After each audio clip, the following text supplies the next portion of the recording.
नमस्कार दोस्त। तो हम सभी जुड़ चुके हैं आपके अपने channel math bye Pintu sir MGS में।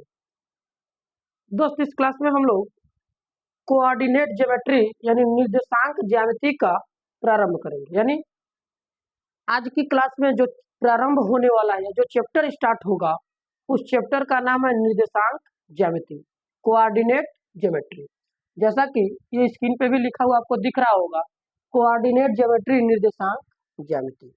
ठीक है दोस्त, इस ज्यामिति के बारे में आप क्लास 9th यानी पिछली कक्षा में भी चर्चा कर चुके होंगे।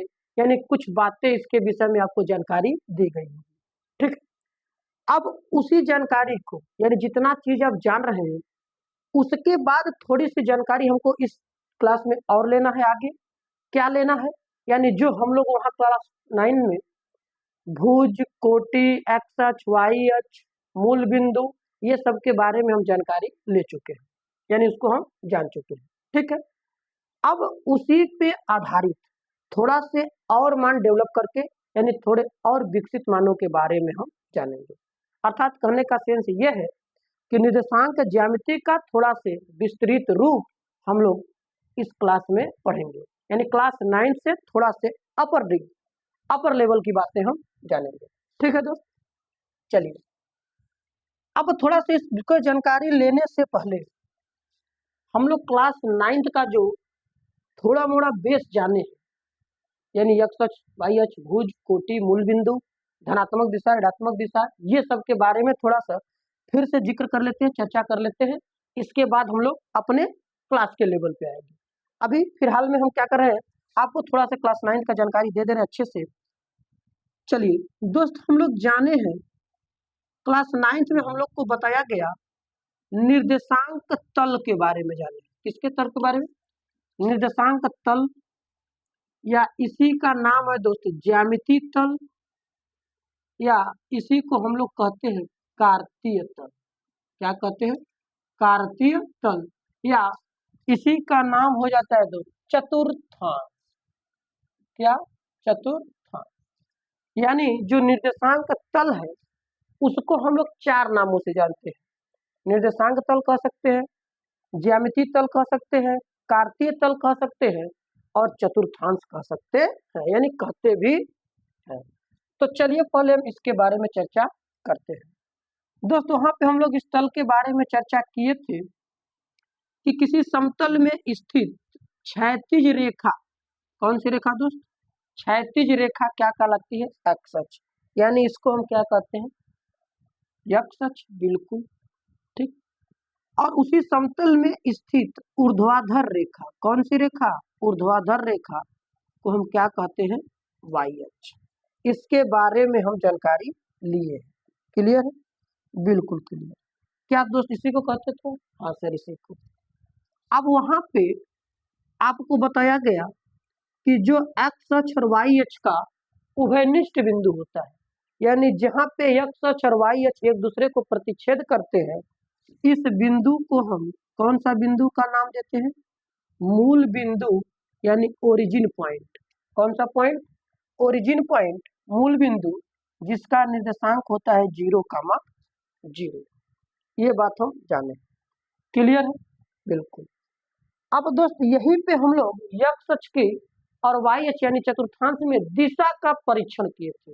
क्या किए थे, दिशा का परीक्षण। क्या आपको बताया गया है कि एक्स अक्ष के यानी मूल बिंदु से दाहिनी तरफ एक्स अक्ष का धनात्मक दिशा होती है। क्या होती है, एक्स अक्ष का धनात्मक। यानी यहां से हम अगर इधर नापे, किधर, मूल बिंदु की दाहिनी तरफ जाए, तो इधर का दिशा क्या होती है सर, धनात्मक। किसकी, जिसकी तरफ जा रही है उसकी। यानी ये एक्स अक्ष की तरफ जा रही है तो एक्स अक्ष का धनात्मक दिशा। उसी प्रकार यदि मूल बिंदु से बाएं आ रही, यानी इधर हट रही पीछे, तो ये कौन सी दिशा होती है दोस्त, ये होती है ऋणात्मक दिशा। कौन सी दिशा होती है, ऋणात्मक दिशा। और ऋणात्मक दिशा को हम कैसे डिनोट करते हैं, डैश मार, यानी एक्स के ऊपर क्या कर दिया, डैश कर दिया। बिल्कुल क्लियर हो रहा होगा। उसी प्रकार अब एक्स अक्ष के दिशा का परीक्षण हो गया कि मूल बिंदु की दाहिनी तरफ एक्स अक्ष का धनात्मक और बाईं तरफ एक्स अक्ष का ऋणात्मक होता है। अब बात फंसी सर वाई अक्ष का भी बात कर लेते हैं, बिल्कुल करेंगे।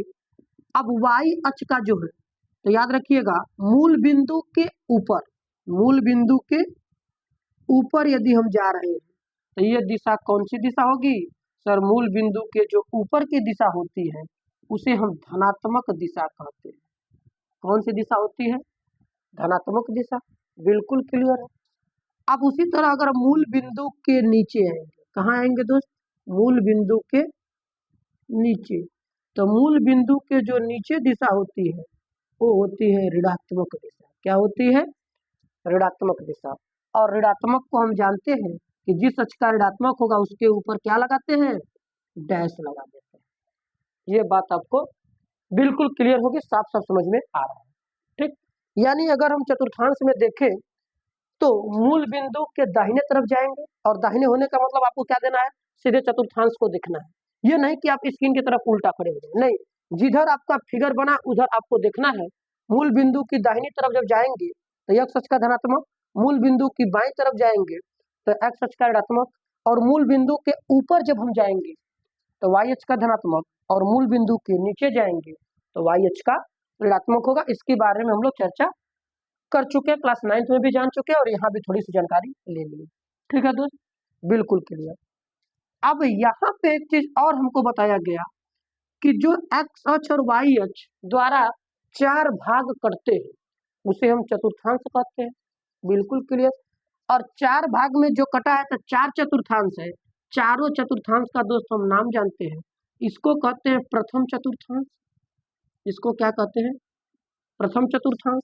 और ये वाला जो है इसको कहते हैं द्वितीय चतुर्थांश यानी सेकंड कोऑर्डिनेट। ठीक है। और ये जो है ये है आपका तृतीय चतुर्थांश, और जो ये वाला लास्ट बचता है ये है आपका चतुर्थ चतुर्थांश। ये बात भी हम अच्छे से जान चुके हैं। यानी चतुर्थांश में अगर हम नाम देखें तो इसको कहेंगे प्रथम चतुर्थांश, इसको कहेंगे द्वितीय चतुर्थांश, इसको कहेंगे तृतीय चतुर्थांश, और इसको कहेंगे चतुर्थ चतुर्थांश। क्लियर है? बिल्कुल क्लियर है। अब दोस्तों वहीं पे हम लोग को एक्स अक्ष और वाई अक्ष का जो धनात्मक या ऋणात्मक दिशाएं हैं जिससे हमको चतुर्थांश का निर्माण बना है, उस चतुर्थांश में किसी बिंदु के भुज और कोटि क्या होगी? कहेंगे सर भुज और कोटि, तो याद रखिएगा जो भुज और कोटि होता है हम लोग वहां जाने हैं कि किसी भी बिंदु का निर्देशांक जो होता है एक्स कामा वाई होता है। और हम ये भी जानते हैं कि यक्ष अक्ष को हम भुज कहते हैं, यक्ष पे मान, और वाई वाले मान को क्या कहते हैं दोस्त? कोटि। ओरिजिनल में इसका नाम भुज और कोटि ही है, जिसको भुजाक्ष और कोटि अक्ष कहते हैं, जहाँ यक्ष अक्ष और वाई अक्ष लिखा गया है।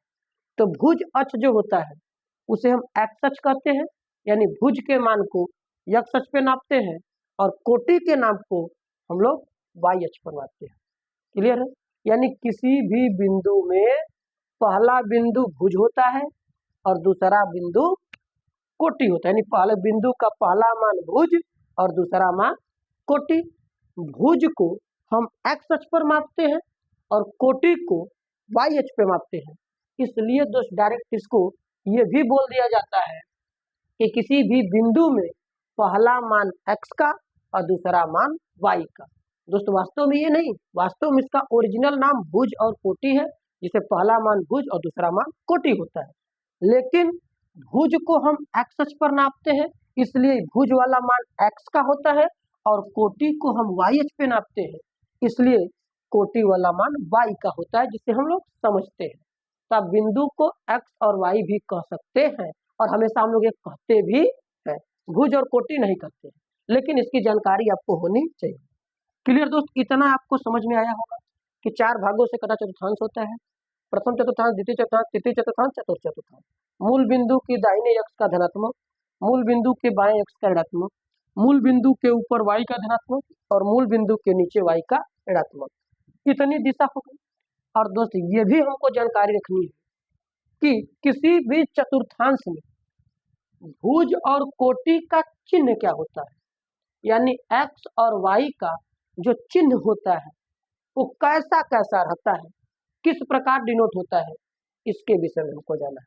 तो दोस्त अगर ये हम देखें कि प्रथम चतुर्थांश, तो प्रथम चतुर्थांश में अगर कोई बिंदु होगा, ठीक है, तो बताइए प्रथम चतुर्थांश में होगा तो हर एक बिंदु में भुज होगा या कोटि होगा, यानी x का मान होगा या y का। तो जो चतुर्थांश, याद रखिएगा दोस्तों, जो चतुर्थांश भुज और कोटि के जिस चिन्हों से सराउंडिंग हुआ है, यानी जो चतुर्थांश भुज और कोटि के जिन चिन्हों से घिरा हुआ है, उस चतुर्थांश में उस भुज और कोटि का वही चिन्ह होगा। तो पहले को अगर हम देखें तो ये पहला वाला किससे घिरा है, सर पहला वाला ये और ये, यानी इधर से गया है और ये इधर गया है, इसी से घिरा है। और किसी भी बिंदु में आपको बताएगा पहले मान x को लिखना पड़ेगा। तो बताइए इधर x किस दिशा में है, तो धनात्मक, यानी पहला मान धन होगा, और y किधर है सर, ऊपर धनात्मक वो भी, तो पहला बिंदु क्या होगा, प्लस का मान प्लस, यानी दोस्त पहले चतुर्थांश में जो बिंदु का निर्देशांक होता है वो प्लस और प्लस होता है। दूसरे को देखेंगे इसी प्रकार, तो आपको बताया कि जिस चिन्ह से वो घिरा होगा, जिधर की दिशा से घिरा होगा वही उसका चिन्ह होगा। आप इधर देखिए ये वाला घिरा है इससे और इससे, यानी x की तरफ आ रहे हैं तो ऋणात्मक और y की तरफ जा रहे हैं तो धनात्मक, अर्थात x का मान ऋण और y का मान धन, यानी यहाँ बिंदु का निर्देशांक माइनस का मान प्लस हो जाएगा। बिल्कुल। अब उसी प्रकार दोस्त हम तीसरे की तरफ आएंगे, क्लियर है। अब हम तीसरे की तरफ अगर आएंगे तो बताओ तीसरा वाला ब्लॉक बॉक्स ये घिर, अब इसमें देखेंगे x और y किस चिन्ह से घिरा हुआ है, तो x का मान देख रहे हैं इधर ऋणात्मक और y का भी मान किसमें जा रहा है, ऋणात्मक, यानी यहाँ पे चिन्ह ऋण का मान ऋण होगा, यानी भुज का भी मान ऋण ऋणात्मक और कोटि का भी मान ऋणात्मक। क्लियर है।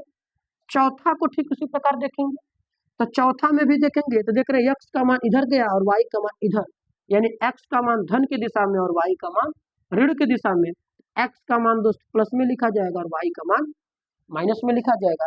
यही हमको चिन्ह परिपाटी के हिसाब से चतुर्थांश में भुज और कोटि का चिन्ह निर्धारण करना है।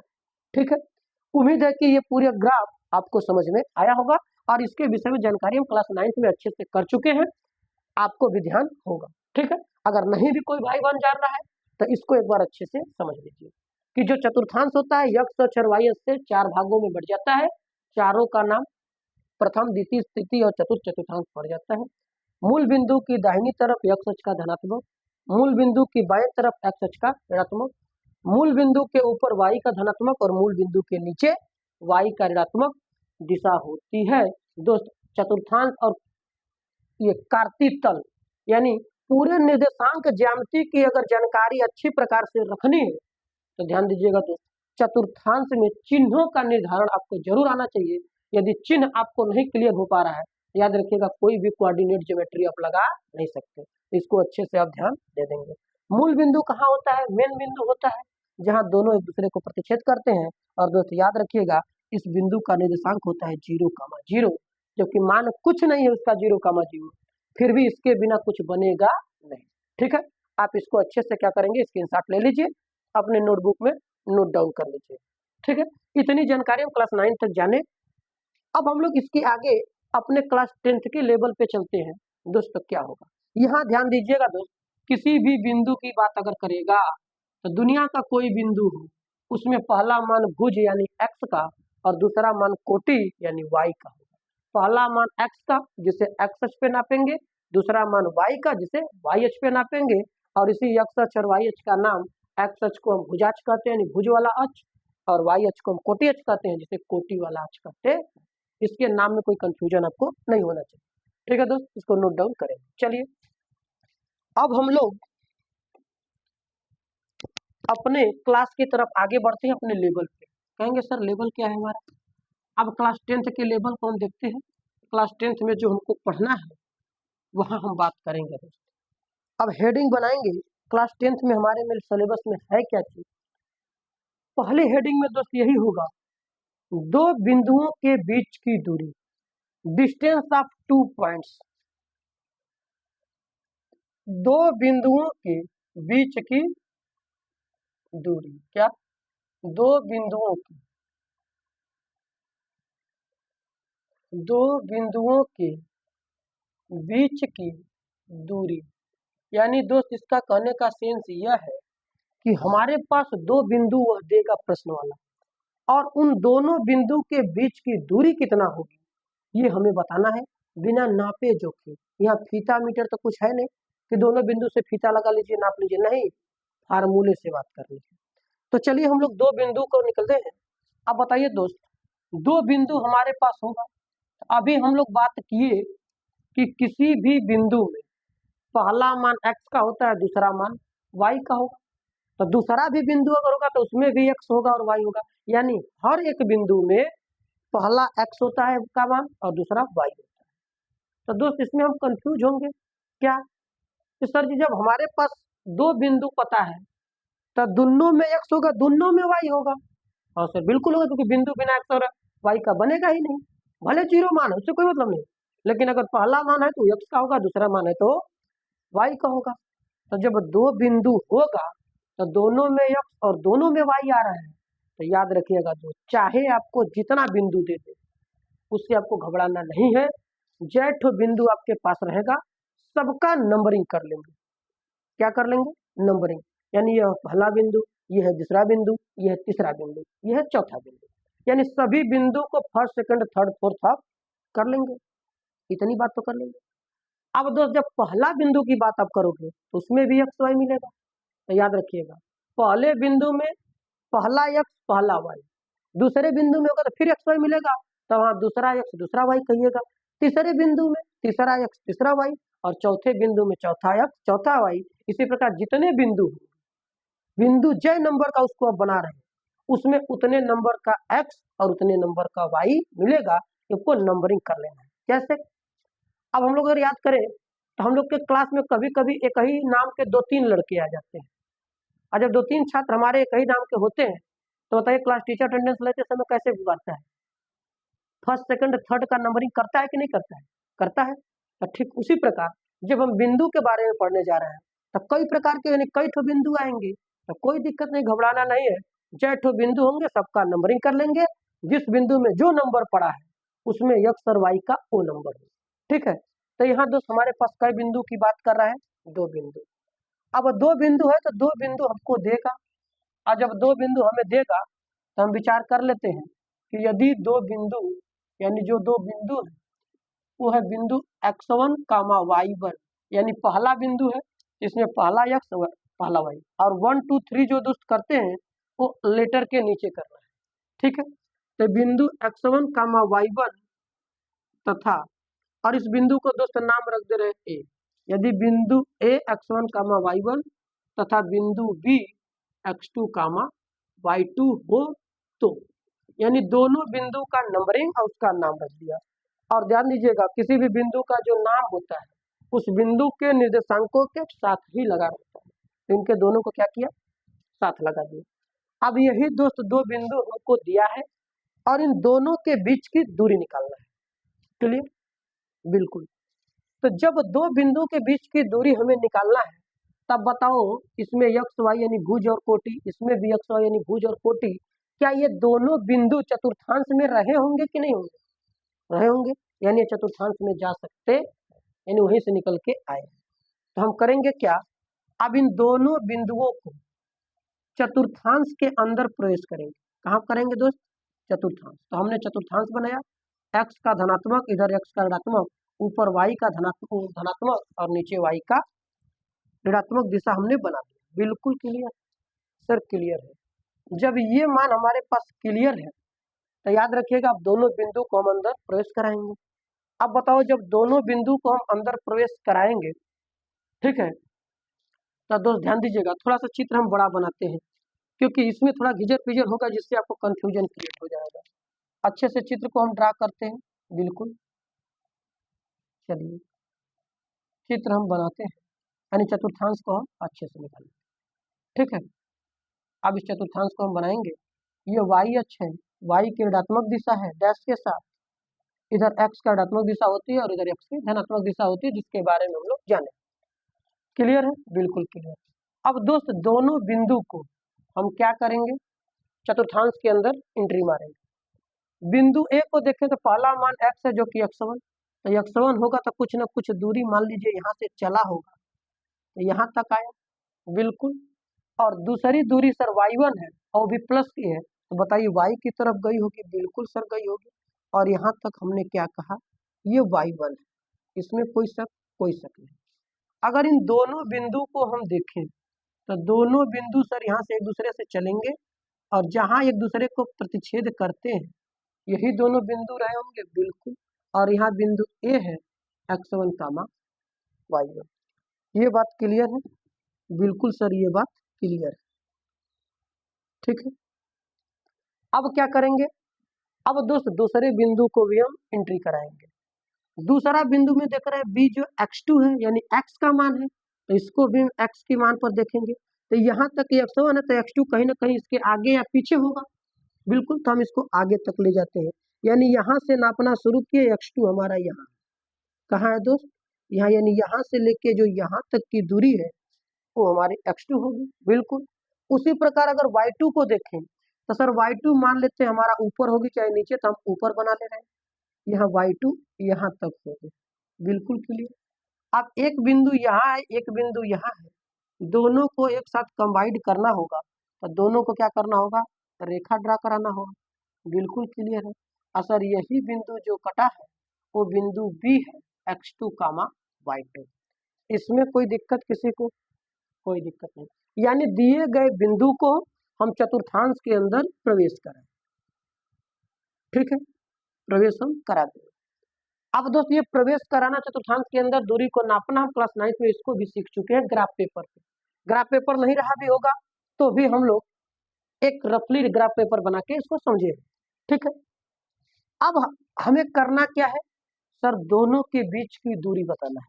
तो बताओ एक बिंदु यहाँ है और एक बिंदु यहाँ है, अभी दोनों के बीच की दूरी यानी ए से लेके बी तक हमें ए बी बताना है। क्या बताना है, ए बी, क्या यही बताना है, बिल्कुल सर। अब जब यही बताना है तो हमारा उद्देश्य हो गया सर ए बी को बताना।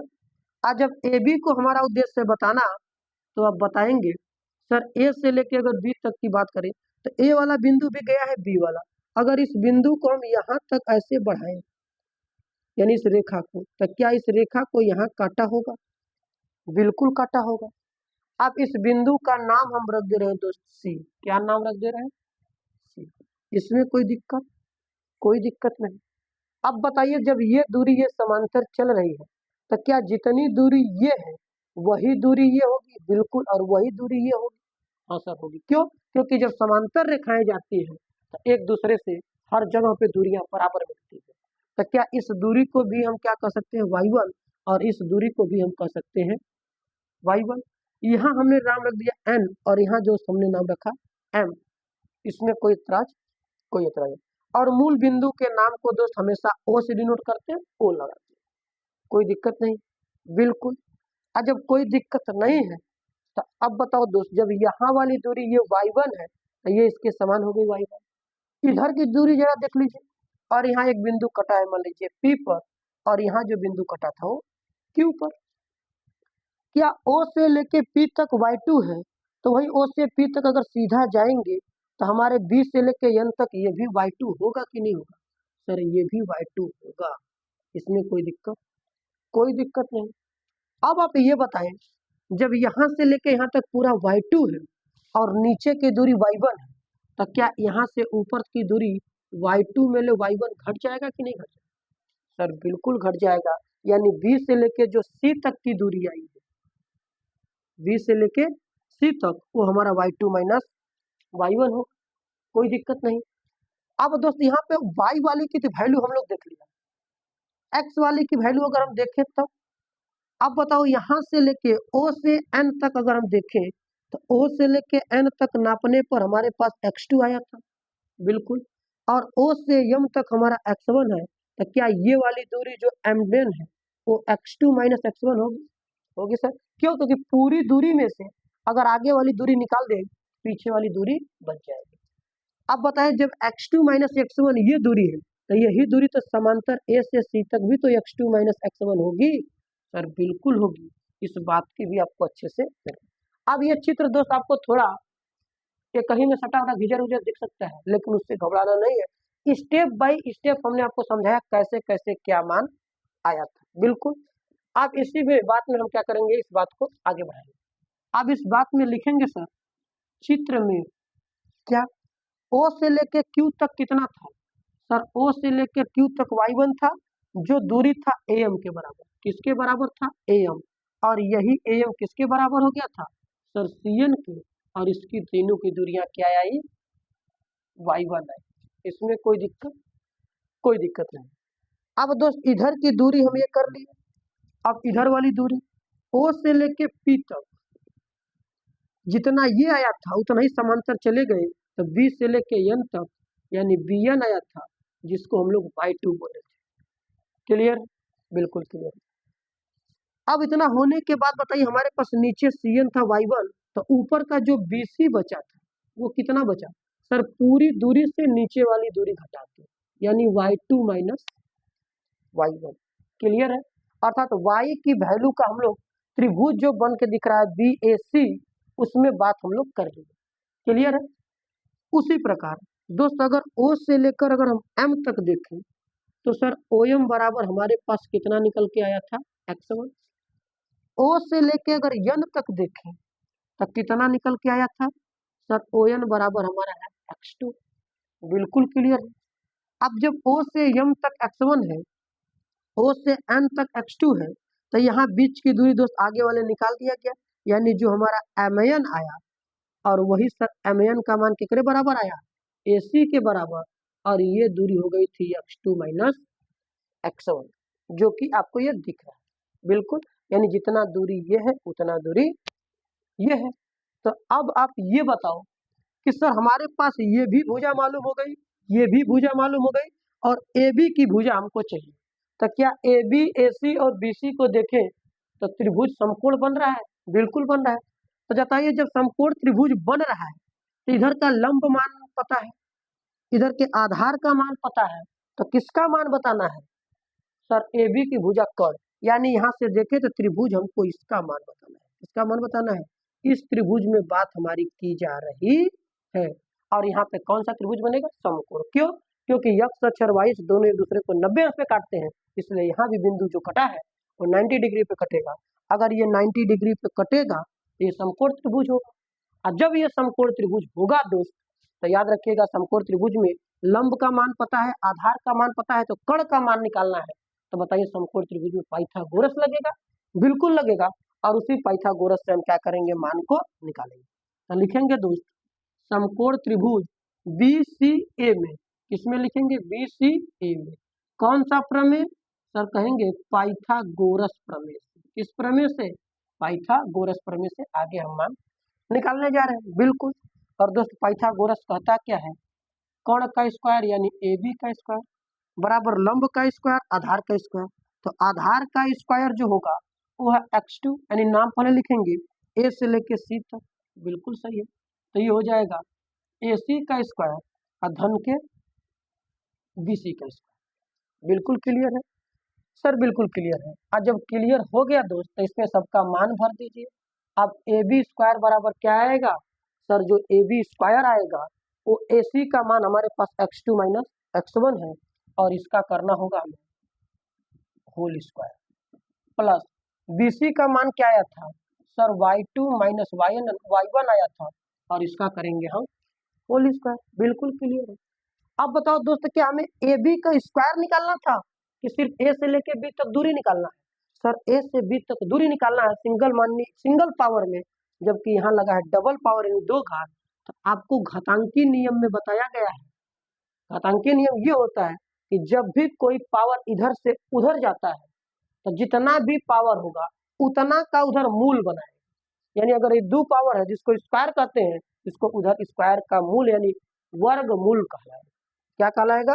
वर्गमूल में जाएगा, और वर्गमूल हटेगा तो करड़ी की बात करता है। वर्गमूल का मतलब करड़ी होता है। यहाँ से होता है x2 माइनस x1 का होल स्क्वायर और प्लस y2 माइनस y1 का होल स्क्वायर। क्या यही AB का मान दोस्त निकल के आया? बिल्कुल सर, यही मान निकल के आया। और दोस्त याद रखिएगा, यही दो बिंदुओं के बीच की दूरी निकालने का फार्मूला है कि AB बराबर, अच्छा इस दूरी को हम, दूरी का स्पेलिंग डिस्टेंस होता है, इसलिए इसको D भी कह सकते हैं। तो रूट ओवर होगा x2 माइनस x1 का होल स्क्वायर और प्लस y2 माइनस y1 का होल स्क्वायर। दूसरी बात सर, या करके ए बी को हम ना कह करके डी कहेंगे सर डी क्यों लिखेंगे, डी से होता है डिस्टेंस, इसलिए डी भी लिख सकते हैं। ठीक है। अब दोस्त यहाँ एक और कॉन्सेप्ट हम आपको सिखाने वाले हैं। अब बताइए, अगर 5 में से 2 घटा के स्क्वायर किया जाए कितना आएगा सर? अगर हम 5 से 2 घटाएं तो 3 और 3 का स्क्वायर 9। क्लियर? बिल्कुल। अब दोस्त हम सोच रहे हैं इसको पलट दें, यानी आगे वाला पीछे चला जाए और पीछे वाला आगे, इसका होल स्क्वायर 2 में से 5 को घटा के। तो बताओ, जब 2 में से 5 को घटा के करेंगे तो 2 से 5 घटेगा तो -3, और -3 का भी स्क्वायर होगा +9। यानी इन दोनों कंडीशन से हम इस निष्कर्ष पे निकल रहे हैं कि चाहे दो संख्याओं का अंतर का वर्ग करना, दो संख्याओं के अंतर का वर्ग करना हो तो रिजल्ट दोनों में वही आता है। चाहे बड़ी संख्या से छोटी संख्या को घटा के वर्ग करिए या छोटी संख्या से बड़ी संख्या को घटा के वर्ग करिए, उसके परिणाम में कोई प्रभाव नहीं बनेगा। क्लियर है? तो वही दोस्त, क्या हम इसको यहाँ लागू कर सकते हैं कि x2 में x1 घटा दिया है वर्ग करो, या इसको आगे और इसको पीछे कर दे तो मान में कोई फर्क? सर कोई फर्क नहीं, यानी x1 माइनस x2 का होल स्क्वायर अब प्लस हो जाएगा दोस्त। यहाँ भी कर देते हैं y1 माइनस y2 का होल स्क्वायर। क्यों किया सर जी? हमेशा पहले मान को फर्स्ट जगह लिखते हैं और दूसरे मान को सेकंड जगह लिखेंगे तो लिखने बोलने पढ़ने में आसानी होगी। क्लियर है? यानी ये भी फार्मूला वही है कि दो बिंदुओं के बीच की जो दूरी है वो √ओवर x1 माइनस x2 का whole square plus y1 minus y2 का होल स्क्वायर। दोस्त ओरिजिनल फार्मूला दूसरा में से पहला निकल के आया है, लेकिन आपको इससे कंफ्यूज नहीं होना है कि पहले से दूसरे को घटा के वर्ग करना है कि दूसरे से पहले को घटा के वर्ग करना है। दोनों काम करेंगे, एक्चुअल होगा। आप इन दोनों में से कोई आपको ध्यान दें, लेकिन आप मेरे हिसाब से यही वाला जो x1 पहला बिंदु पहला, दूसरा बिंदु दूसरी जगह रहेगा, याद रखिए, मान में कोई फर्क नहीं पड़ेगा। ठीक है दोस्त, तो आप इसका अभी स्क्रीनशॉट लीजिए और जरूर अपनी नोट कॉपी में यानी नोटबुक में नोट डाउन करिए। ये हमने फार्मूला आपको प्रूफ करा के दिखाया कि फार्मूला कैसे बना है दोस्त। हम चाहते तो डायरेक्ट ये दोनों बिंदु लिख सकते थे, आप रट लेते, आपको आता भी, लेकिन दोस्त ध्यान दीजिए, यहाँ कोई भी बात आपको रटाई नहीं जाएगी। हर एक बात हम समझा के आपको यहाँ दिखेगा, गणित में आपको दिखेगा कि क्या हो रहा है क्या नहीं हो रहा है, कैसे मान कहाँ से आए दोस्त। गारंटी की हर एक बात आपको झलक के दिखेगी, यहाँ झलकेगा, आपको दिखेगा कि मान कैसे निकाला गया। आप इसको नोट डाउन करिए। ठीक है, क्लियर। अब चलिए इसी के साथ हम एक तो एग्जाम्पल बताते हैं, इसके बाद आपको क्या होगा, बहुत ज़्यादा क्लियर हो जाएगा। आप इसको नोट डाउन करिएगा और अपने से भी इसको निकालने का प्रयास करिए। इसके चित्र में थोड़ा सा छोटा बना था, इधर उधर मान सटे हुए दिख रहे थे दोस्त, लेकिन नहीं, कई बार नहीं देखना, स्टेप बाय स्टेप जैसे हमने बताया समझा के, ठीक उसी प्रकार आपको देखना है। एक एग्जाम्पल लेते हैं। एग्जाम्पल जो होगा दोस्त वो है, क्वेश्चन बनाते हैं, यदि एक बिंदु ए 2,3 तथा बिंदु बी 4,7 ए तथा ए, तथा बी 4,7 के बीच की दूरी ज्ञात कीजिए। क्या करना है दोस्त? इसके बीच की हमको दूरी ज्ञात करना है। क्या करना है? इन दोनों के बीच की दूरी ज्ञात करना है। तो दूरी ज्ञात करने के लिए तो बिंदु दिया तो नाम लिख लीजिए, और नहीं डी बराबर लिख लीजिए, कोई दिक्कत नहीं, बिल्कुल। अब दोस्त हम हल करेंगे तो डी बराबर फार्मूला क्या होगा, रूट में क्या पहले x से दूसरे x को हटा दीजिए, यानी दोनों x का अंतर का वर्ग प्लस पहले y से दूसरे y को घटाइए और वर्ग करिए। देखिए जो निकल के आएगा वही हमारा आंसर होगा। अब रूट में सर यहाँ पहला x, तो कहेंगे सर पहला x पहला y दूसरा x दूसरा y कहाँ से आएगा? तो हमने आपको बताया कि अगर कई बिंदु एक साथ दिख रहे हो उसमें नंबरिंग कर लीजिए। और दोस्त नंबरिंग करते समय आप फ्री हैं, चाहे किसी को पहला किसी को दूसरा कहिए। हम कह रहे हैं सर ये वाला बिंदु पहला है और ये वाला बिंदु दूसरा है।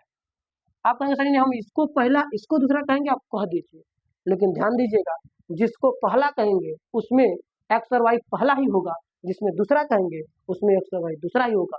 अभी नहीं कि पहला इसको करे मन दूसरा का मान भर दे, गलत हो जाएगा। जिस बिंदु को पहला कर रहे हैं उस बिंदु में पहला एक्स पहला होगा, तो पहला एक्स क्या होगा सर 2, घटेगा दूसरा एक्स कहाँ से आएगा, दूसरे बिंदु से, कितना 4 का स्क्वायर प्लस पहला वाई क्या है सर 3, घटेगा क्या 7, 7 का घटा देंगे वर्ग, बराबर सर 2 से बताओ 4 जाएगा तो कितना बचेगा -2, और -2 का स्क्वायर करेंगे तो सर +4, 3 से जाएगा 7 तो हमारे पास बचेगा -4 और -4 का स्क्वायर करेंगे तो प्लस का 16 और 16 में 4 जोड़ देंगे तो सर 20 और 20 का दोस्त वर्गमूल निकालिएगा गुणनखंड विधि द्वारा, तब 2 गुणे 5 लिखेंगे, यानी 2 एक तो बाहर हो जाएगा और 5 अंदर। और ध्यान दीजिएगा दोस्त, कभी भी किसी दूरी को हम नापेंगे या तो मीटर में, सेंटीमीटर में, किलोमीटर में, डेकामीटर में, मीटर में, किसी भी चीज में नापते हैं तो याद रखिएगा इसमें आपके बिंदु में कोई भी मीटर, सेंटीमीटर, किलोमीटर नहीं देगा। तो आपको दूरी लिखते समय या मात्रक लिखिए अथवा इकाई लिखिए, दोनों में से कोई एक, कि जितना भी आया वो उतना इकाई है चाहे उतना मात्रक है। ठीक है, उम्मीद है क्लियर आपको समझ में आया हो। यानी दो बिंदु हमको देगा हमेशा, उन दोनों के बीच की दूरी हमसे पूछेगा, और जब दोनों के बीच की दूरी पूछेगा तो दोस्त आपको यही फार्मूला याद रखना है।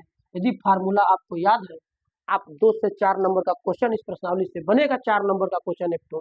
अब कौन सा बनेगा, 2-3-4 ठो फार्मूला है, केवल गिने चुने, जरूर आपको समझ में आएगा। और इसी चैप्टर से 4 नंबर का क्वेश्चन आपका क्लियर होगा। कभी कभी 6-6 नंबर में भी सवाल दे दिए जाते हैं, तो याद रखिएगा चैप्टर को अच्छे से पढ़िए। जो भी बात नहीं समझ में आती है कमेंट सेक्शन में आप जरूर बताइए, ठीक है, तो आप इसको नोट डाउन करेंगे। अब इसके क्लास को, यानी इसके जो प्रश्न है हम लोग अगले क्लास में देखेंगे, ठीक है। तो अपने राय को कमेंट सेक्शन में जरूर साझा करें और क्लास को अपने सभी भाइयों में, सभी बहनों में, सभी ग्रुप में शेयर करके क्लास को आगे बढ़ाइए, ठीक है। अब हम लोग मिलेंगे इसके नेक्स्ट क्लास में इसके प्रश्नों के साथ। और दोस्त आप इस प्रश्नों पे सूत्र का इस्तेमाल ज़्यादा से ज़्यादा करेंगे और सूत्र को ज़्यादा से ज़्यादा याद करने का प्रयास करेंगे, और रटना नहीं है, सूत्र को आपको ध्यान देकर समझ लेंगे, ठीक है। तो आगे का जो प्रश्न का, यानी चैप्टर में जो प्रश्न होंगे, प्रश्नों का हम लोग सॉल्यूशन कहाँ देखेंगे, इसके नेक्स्ट क्लास में। आज के लिए इतना ही, फार्मूला देखें, चतुर्थांश देखें, इसके बारे में। चलिए फिर हम लोग मिलेंगे नेक्स्ट क्लास में, तब तक के लिए धन्यवाद।